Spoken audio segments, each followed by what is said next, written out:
Hello and welcome to Pontus Points, a channel where I will discuss hot topics, trying to stick to facts.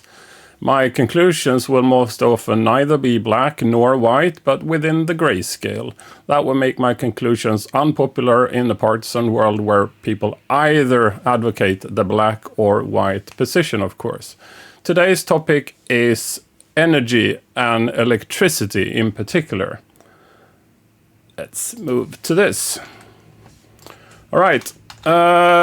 First of all, I'd like to conclude that I am not an expert. This is my understanding. I'd like to be very respectful of the word expert. That would be somebody working professionally with something, having real in-depth knowledge. I'm just one of those guys that did a lot of reading from multiple sources, trying to bring in all views, and not having like a predefined view that I would like to have confirmed. So again, I'm not an expert. I'm sort of a well-read up amateur. So please correct me if I'm wrong. If there are kind of facts that you find are not correct in this one, I'd like to hear. That's what the comment field is all about. First of all, the basics. Electricity, and again, we will talk about energy and electricity. I mean, that would be all the energy sources. I mean, oil and gas and coal and all of that. Some of it is converted into electricity in power plants. So some of it will be saying energy and some of it will probably say electricity.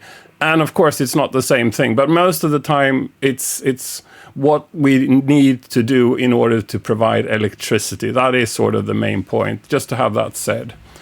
Okay, but electricity is produced and consumed at the same time. That might seem illogical. Normally you have some sort of storage or something. If you have production of anything else, you ship it and you store it and then you distribute it.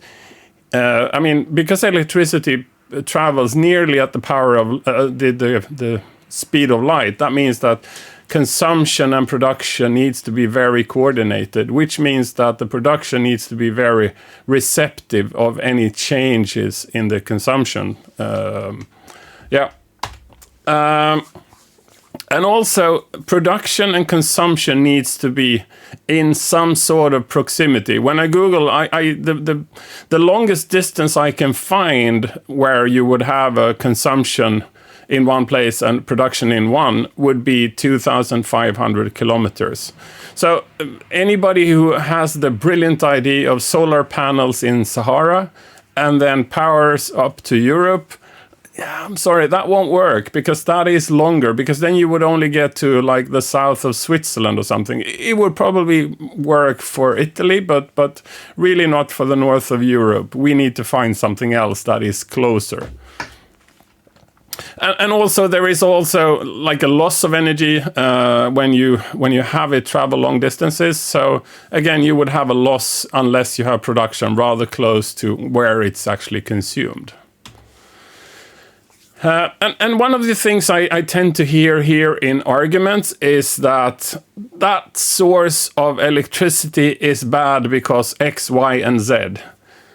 And one of the things I will go into here is that they will all have disadvantages. That's not a valid argument that it has the X, Y, and Z disadvantage. We would have to see how much is needed within the country, and then we need to have enough supply to ensure that we can also cover the peaks where we have like the maximum need of electricity. And then we need to ensure that we focus our attention to bringing about the best options, ruling out the least favorable options. But if we don't have enough energy, it might need to be that we need to actually use also the not so good options, despite their disadvantages. Okay. So when I look at this, first of all, capacity is, of course, one really key thing here. I mean, something that produces basically nothing is a trivial contribution to the actual need. It needs to be plannable because, again, the consumption and production taking place at the same time, having like reserves and being able to like start capacity like that is much needed. Not all of it needs to be plannable, but you need to have enough plannable energy. And of course, waste and other sort of environmental aspects are also key when we look at which ones we should favor and which one we should not favor. And also, some of the production means are central, and some of them could be local, actually. So we will have a look at that. So that is also sort of an aspect. And this local thing, if you have local production in your local, like in your local home or in your local community, that means that you offload the need for like grid capacity. But we will get to that as well. And I will point at some arguments that I would find rather silly. I mean, in the desperation of pointing fingers at certain aspects of certain sources of energy, people are coming up with ludicrous arguments. And yeah, I know if I say this, that will probably turn a number of people down because they are not keen to have what they think as valid arguments being discarded like that. But yeah, bear with me. I will try to be as objective as possible here. And waste.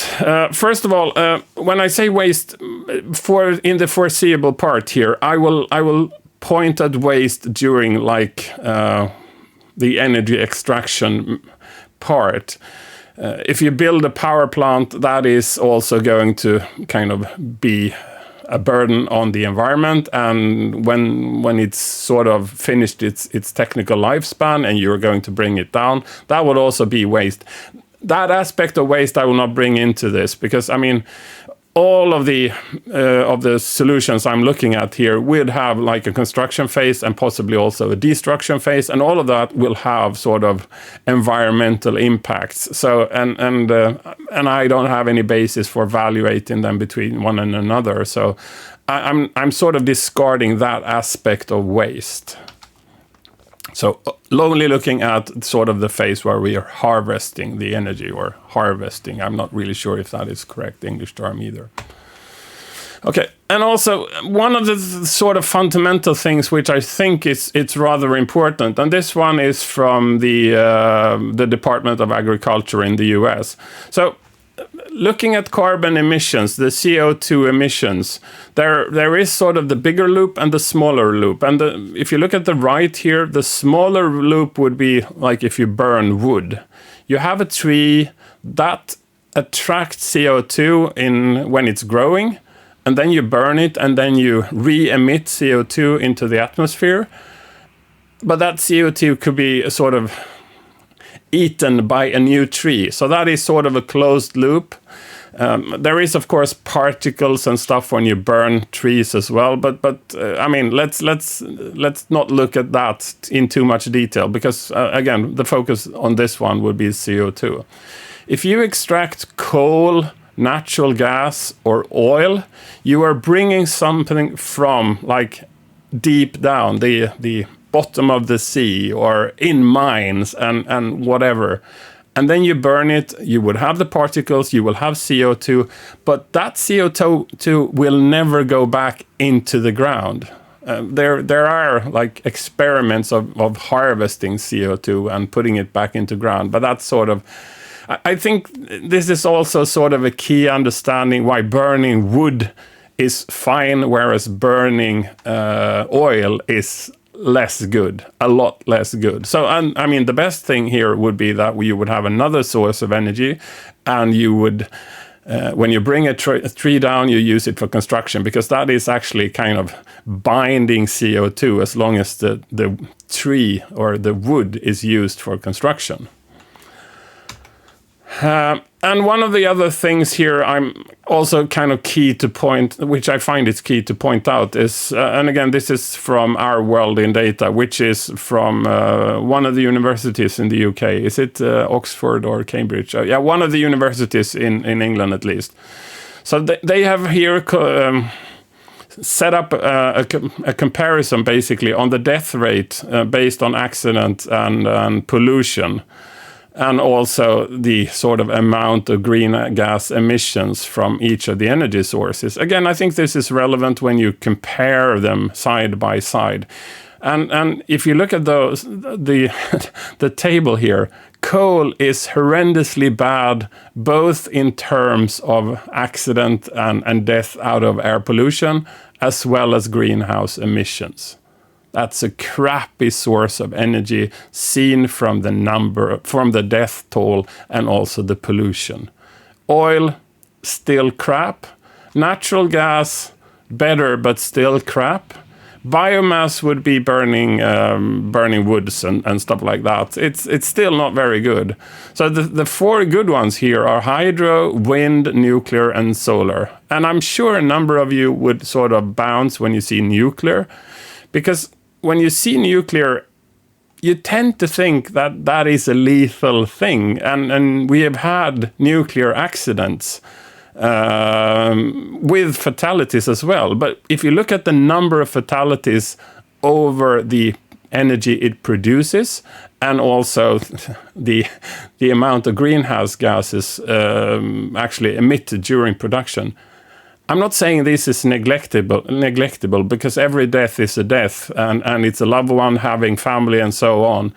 But please bear in mind that the death toll for nuclear is really, really small. It's just that when it happens, it's like an airplane accident. It gets all over the news. Whereas the death of oil is more like car crashes. They happen every week, and people die every week. Sweden being a rather small country, we have 200 deaths per year in car crashes. If you compare that to the number of people who actually died from nuclear disasters, then the Swedish yearly average in car crashes could be basically the same as everybody who has ever died from nuclear accidents. And I'm not talking about bombing military. I'm talking about accidents in civilian power production. All right, so nuclear, high capacity, it's a central thing, it's plannable, and it's available here and now. On the drawback side, it takes a rather long time to establish, because typically the building part is really long, and just the permit part and all of that is also really long in most countries. One of the commercial practical issues is that because the negative impacts of if something goes really bad is something that very few insurance companies are willing to accept. So typically the states have been forced to kind of step in and be the insuring party for nuclear here. Anybody who is strongly in favor of nuclear tends to tone down the waste aspect. There is waste from nuclear. It's highly toxic, and it's toxic for so long time, which is a severe issue. We shouldn't downplay that. It's a severe issue. However, it's concentrated in one place. It's not spread all over nature. It's concentrated in sort of units that you can manage, which is very different from like oil and coal, because the emissions there are all over the place. So pros and cons of nuclear. You hear a lot of arguments around SMR, so the small reactors that are supposed to be distributed because they should be easier to manage, easier to build and all of that. Yes, but we don't have them yet. So please don't argue about future possible openings, because that's not solving the problems today. I'm all in favor of researching and developing that kind of solution, but we don't have them today. Same with Generation 4. Sounds really, really promising, but we don't have them today. Generation 4 is, first of all, the waste is a lot less toxic. It's toxic for a very, very short time compared to like the older generation of nuclear. So it's really, really promising. And if that one materializes, that could be really, really promising. But we don't have it today. And again, unsafe, as I said in the death toll picture, it's a lot safer than you might think. The number of deaths that nuclear has contributed to is rather small. Again, the waste is very toxic, so if you handle it properly, there will be no deaths associated with that. It's a worry, and it's something we kind of bring on to our kids, but don't say it's like randomly killing people, because it's not. Wind, high capacity at peak. Normally you have them like central, you set up a number of rather big ones. There is of course a possibility of having like local smaller ones, but the general demand from a country, you would need sort of central and planned solutions for it. As a power source, it's not plannable, especially the part where you put them on soil. They could go from really high until zero, because they're not. If you don't have any wind, it will not be contributing to anything, and there isn't always wind, right? So. It's totally renewable. There is no waste whatsoever when you're sort of harvesting the energy, and also when they're just sitting there, there is no pollution either. The only thing you can basically complain about would be that when they twist and you would have wind that hits them, there is a kind of low frequency noise which could be really annoying if you live rather close to them. So there might be an aspect where you don't want to put them too close to where people actually live, because there would be this disturbing noise in the background. Probably equal to living next to a river or something, but a river, you know it's there. But if you build one of those power mills somewhere where you are not sort of agreeing that it should be there, it could be a negatively contributing factor to your like living environment. I'm not saying that's a strong argument, but that is at least an argument with some validity. A number of people really hate wind for unclear reasons, and they claim that birds die and there is oil that is lubricating the mechanism, and you need to create like access road and all of that, and CO emissions for building the foundations and stuff. These are all really lame arguments, I'm sorry to say. Birds dying, there is no real proof that there is like a significant number of birds dying. If you compare that to the number of birds that actually die from colliding with power cords in the power distribution, bird deaths, I'm sorry, even if I like birds, that's not an argument actually at all. Lubricating oil, it's really little. I mean, everything that has movable parts, including nuclear, would need to have lubrication, and that would need to use oil. So, not really against wind. It's negative towards anything with movable parts, which basically anything except solar would have. Access roads, a number of trees would be needed to be cut down, and marginal issue as well, I would say.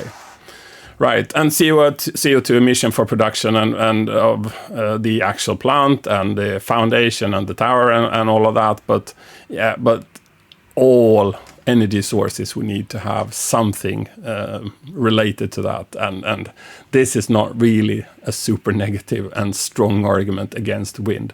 The plannable part is a really negative part, and we shouldn't neglect that, but we shouldn't invent shit arguments just because somebody hates wind, right? Okay, thermo. That's a local capacity thing. So it's basically running your refrigerator. The same technique as in your refrigerator, you're just running it backwards. So you have sort of the heat outside, and you want to harvest the heat outside, which is good in periods of global warming where we are adding heat outside. So this is becoming even more efficient given the global warming. So you have something which is sort of the cold side, and that one is going to the place where it's and there is cold fluid inside, like something that collects, and then you distribute the harvested warmth inside your building. So you have two loops. One is the cold loop, which is the collecting loop, and then you have a warm loop, which is the distributing part inside your home. And the collecting side could be from a drilled hole. That's what I have here locally. You could have it from like just a pump outside. It brings in like normal air, and then trying to collect from that. If you have water, like a lake nearby, you can collect it from the lake. Or if you have the area around where you live, you can have it in the soil. If you live in a place where the temperature could get to a severe number of minus degrees during the winter, it's a good thing to have it sort of dug down, but you don't have to invest all the money that it takes to actually drill. What happens here is that you reduce the local need for power, and depending on where you're sort of collecting it from, it could be less and more efficient. So, I mean, if you collect it from the air, typically, if you throw in 1 kilowatt of power, you would get a number of kilowatt of worth of heat in your house. But if the outside temperature is like minus 20, minus 25, if you live in a region where that actually happens, then you're getting to throwing in 1 kilowatt into your pump, and then you get like less than 1 kilowatt of warmth inside your building. But if you live in a place where like it's rather uncommon to have that many minus degrees, then they are already always contributing. So it's always better than having like direct electricity heating. I am collecting from a drill hole, as I said, and what happens to me is it's steady across the year. So of course I would need more during winter, but that just means that I'm throwing in more energy and it's running more. It's not so that the place where I'm harvesting the heat is getting that much colder, because the negative temperatures outside, it doesn't really crawl into the ground more than like a meter or so.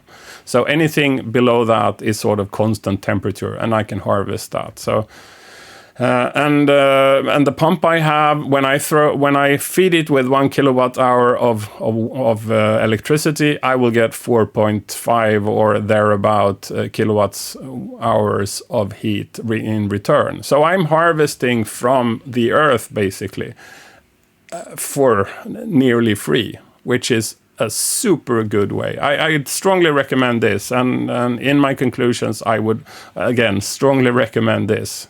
There is absolutely no waste, and it's also kind of totally interference free. I can go down and I can see the production of my unit, but I don't need to touch it. It's just there. It sits there and it just produces heat and works great. Every few years I might need to have like an engineer coming to see that things are still going good, but that's everything. I don't touch it every year at least, or even I'm not touching it even once a year. Hydro is a big scale thing. First of all, you could have it locally as well if you have like a little stream, and of course not every country could have this, but it takes very special nature where you have like big areas of big height differences. This is a high capacity installation. It produces a lot of electricity here. It's rather plannable and it's totally renewable. So you can see the dam as basically storage, energy storage. So and you can manage the dam so you ensure that you only collect it when energy is needed in the energy system. So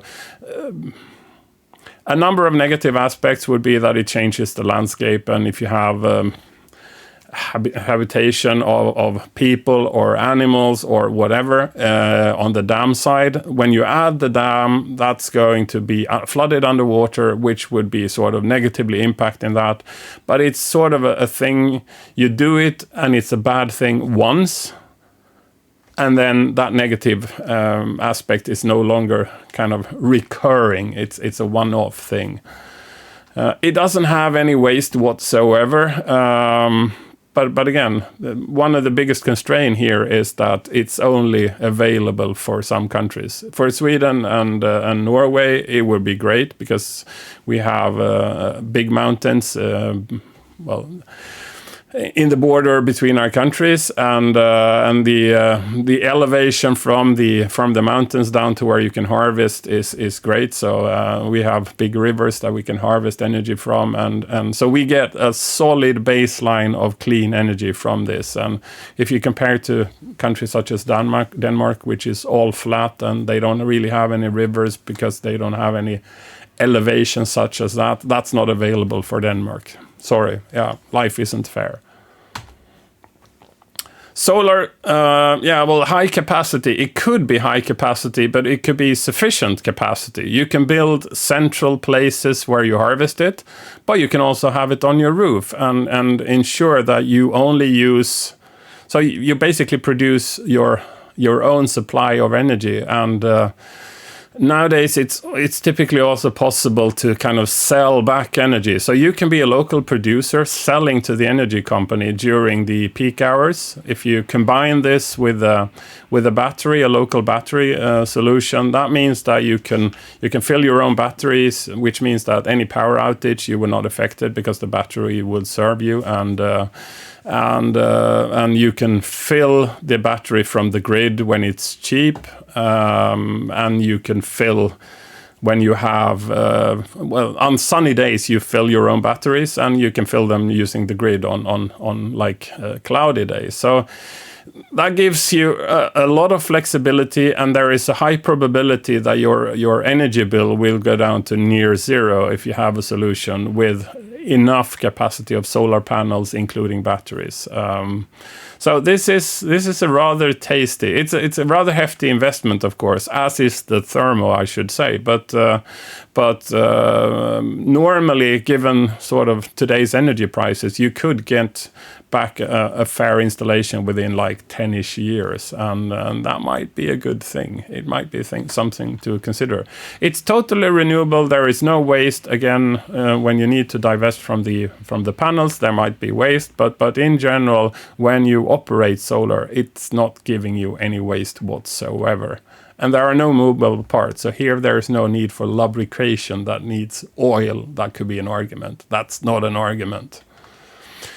We do have a summer house, and that's rather close to an airfield. And in Sweden, at least, there is a 3-kilometer proximity limitation. So you cannot have solar power closer than 3 kilometers unless you fulfill certain like technical requirements, because there will be disturbance on radio frequencies. I can't say I really understand how that happens, but do check if you're into solar.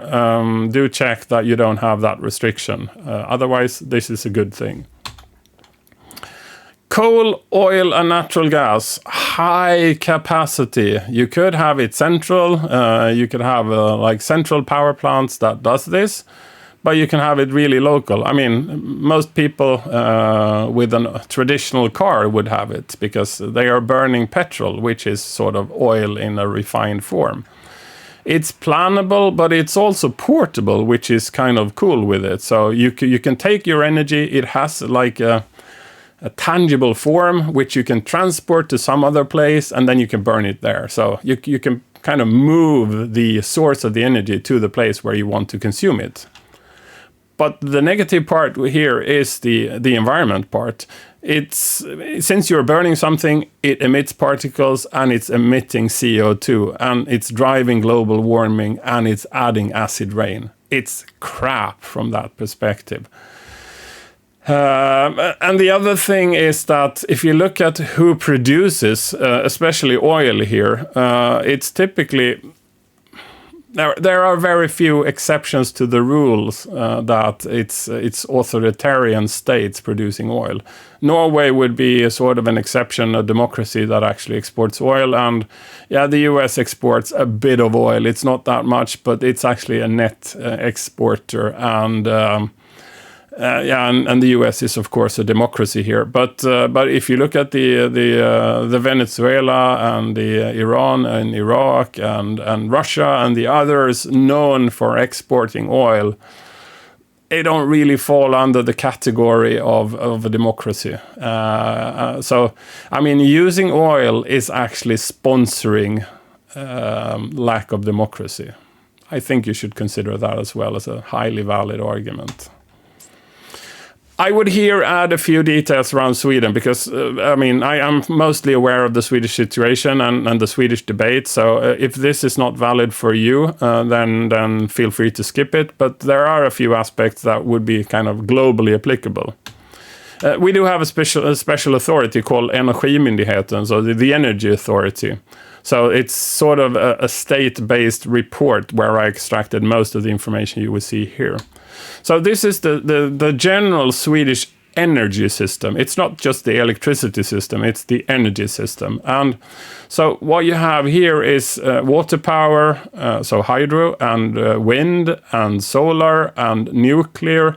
This is the import. Primary heat, I don't know what that is. And then bio, so anything else than what's mentioned above. And then you have fossil. So this is, again, oil and coal and all of that. And then it's how we consume it. What you see here is that we have import of 12 terawatt hours, and we do have an export of 37 terawatt hours. And one of the arguments here you would see in the Swedish debate is that we are net exporter. Yes, we are. But we're also depending on import during periods of time. So just because you're a net exporter doesn't mean you are self-sufficient. You are self-sufficient if you have zero import. And we don't have that. Which is what we're getting to here. So this is sort of, this is from 2021. I think the previous one was from 2020. So these are more like up-to-date numbers. We are 2023 here. I don't have numbers for 2022. But the key here is that even if you are a net exporter, you might still import during periods of time. And if you are importing, you are dependent on other countries' systems. You are not self-sufficient.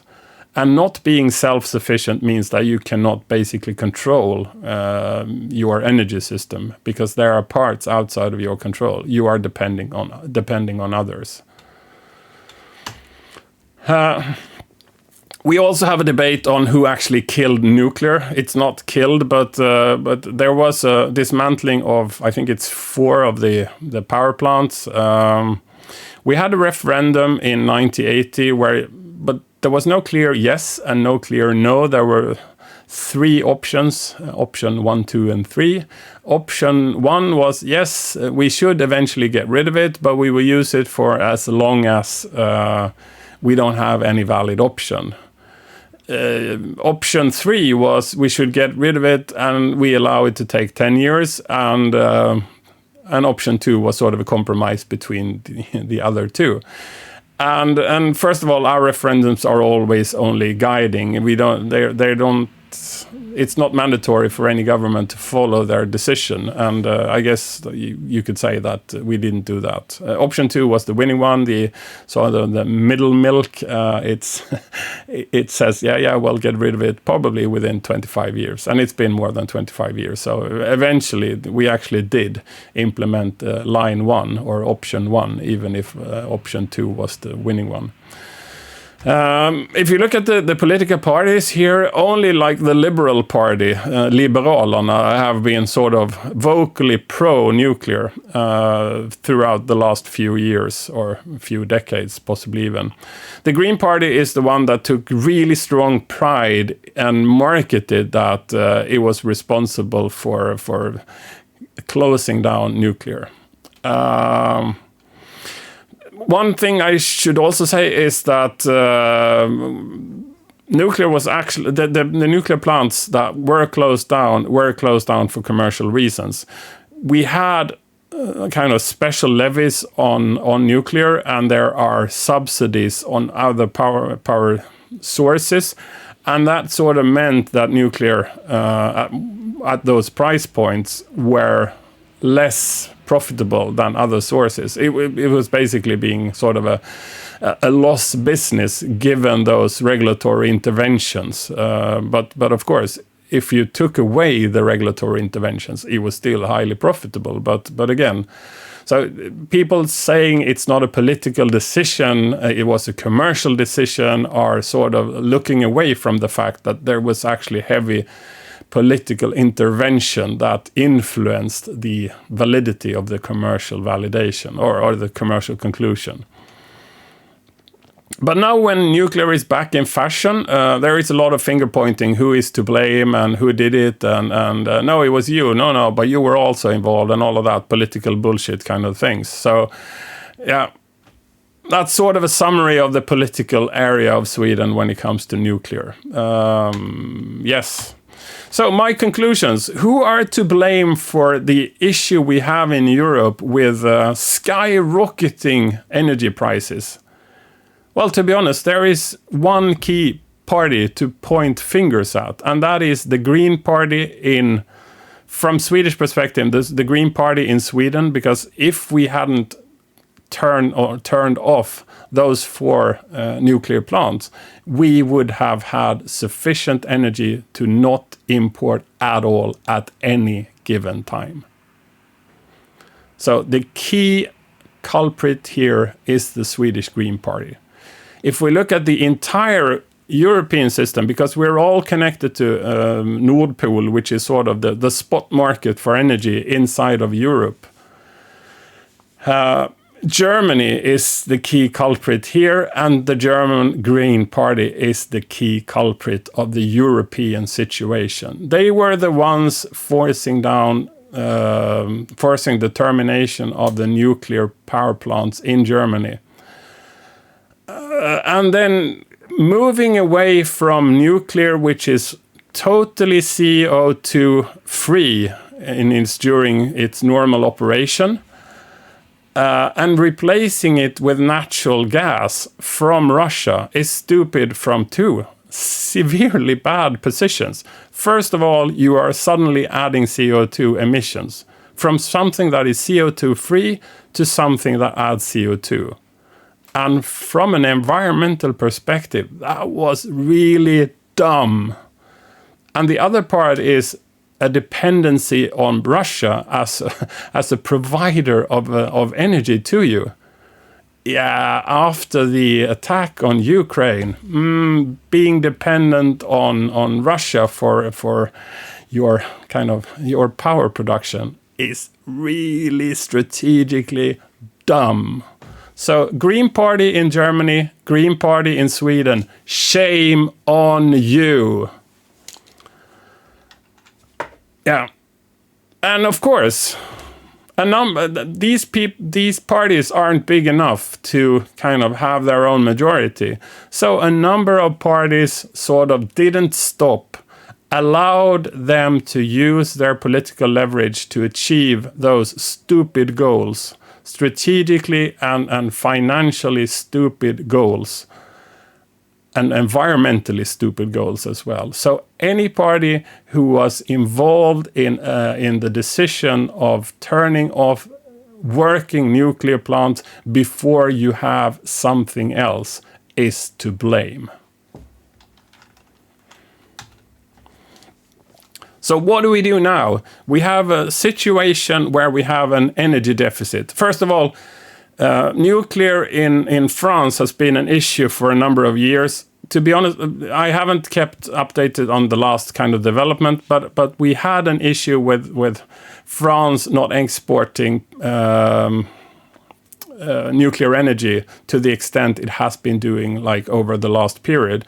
But I think they are getting back on track. So this was sort of a perfect storm. I think France is getting back on track. We have here up in the north, we have Finland launching a new nuclear power plant that is also going to contribute to the general, fulfilling the general electricity need here up in the Nordics. So that might also be sort of positively contributing to fulfilling the general need, so that we don't need to start our fossil power plants that we only need to kind of start when we are in dire need of additional power in the system. But what you can do is, first of all, reduce your local need. First of all, you can try to reduce more, or reduce your need for energy, lowering the temperature and moving back to Stone Age in a number of aspects. You could do that. But if you're going to make some real change, first of all, do buy thermo. So you could have one of those air. It doesn't look too good on the outside because there is sort of a thing on the outside and then you have a pump on the inside. But those solutions are around 2,000 euros. So it's a rather small investment that throughout most of the year will increase or decrease your need for electricity for heating your house. And for us here up in the north, one of the key contributors to our energy consumption is heating of our homes. So that is drastically reducing the electricity you need to actually heat your home, especially if you have electric radiators now. They are really crappy. So you throw in 1 kilowatt of power and you get like 1 kilowatt of heat from them. This one would give you 3 to 4 times. So you would earn that investment back in months, right? The other thing is solar panels. Consider solar panels. If you live in your own home, again, thermo you can only sort of implement if you're living in your own home, but otherwise you're depending on your landlord or somebody else implementing it. But if you have your own home, do consider solar, and also do consider solar with a battery option, because that gives you a lot more flexibility.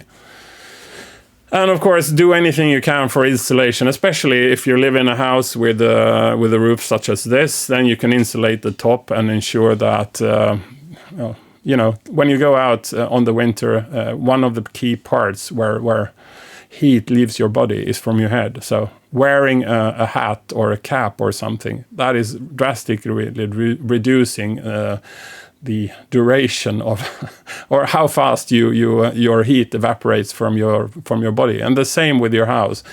Have your house wear a hat, insulate, especially at the top. But again, getting an electric car, that seems like a stupid idea, because then you would start consuming electricity again. But you don't need to charge your electric car when there is a general lack of electricity. You can charge it when there is when the electricity is cheaper and when there isn't that high of a demand. During nighttime, it's when industry isn't consuming a lot of the electricity, then you could charge it, because this means that we are phasing out oil and fossil in favor of electricity. So even if electric cars consume electricity, you can still control when they consume electricity. It's still when you connect them to the power, and you don't need to have that always. But the key here is, what could governments do for this? First of all, I would like to ensure that they abolish this wishful thinking that we would eventually consume less energy, because we are moving away from fossil, which means that we are going to consume more electricity because we're consuming less electricity, less fossil. And also a number of things we are doing is consuming more electricity, because digitalization is moving in favor of electricity as a general power source. So the naive, wishful thinking around electricity has been disturbing for a number of years, and I hope that is now sort of going away. It's not being politically smart, looking like a smart person, killing nuclear without having any other mean for producing plannable energy. And again, I think that the CO2 emission is an issue that we need to take really serious. I think global warming is a severe problem for humanity, short term and especially long term. So anything contributing to CO2 is really, really bad, and we should always only use those options if we have no other options available. So, but still, if we don't have electricity, we would have a problem. So I would say that there probably needs to be installations of coal and oil and some other burning of fossil fuel. That's crap, but at least for cutting the peak consumptions, stuff like that will be needed. We should only use it when we absolutely have to, but we need to have it to ensure the self-governance of being self-sufficient to the greatest possible extent. And then we need to plan ahead. And there are a number of things that we shouldn't discard. Nuclear, wind, or whatever. Let the market decide. We need to have plannable energy. So, if we're going to have wind, we need to have some sort of battery solution or some other kind of storage mechanism that ensures that the lack of planning or the fluctuation of the capacity it's producing is sort of balanced more over the day. Nuclear, the Gen 4s and all of that looks really promising. Keep researching, so we will eventually have a solution from that side that we can use when that technology is mature enough to be rolled out. Until then, it's wishful thinking to try to believe that we can rely on it.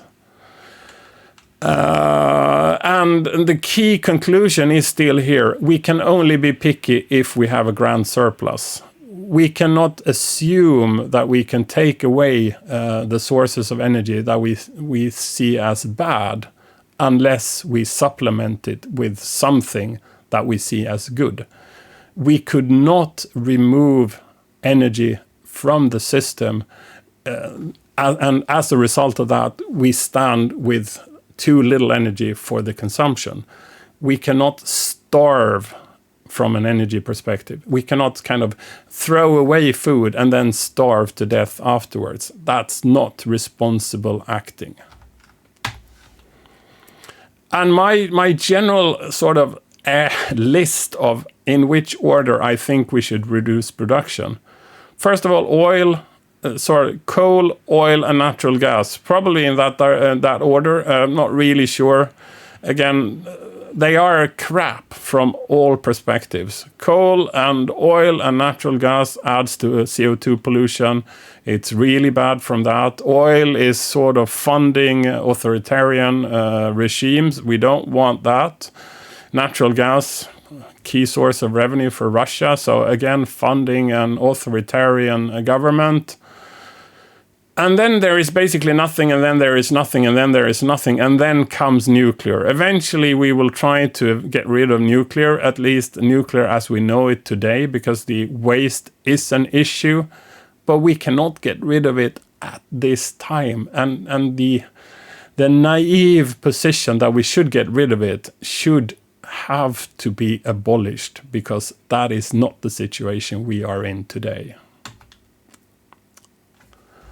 That was everything I had today. I hope you liked this, and do feel free to share this video if you see a debate anytime where there is sort of a need for a balanced view on energy consumption and energy production and the means to produce energy.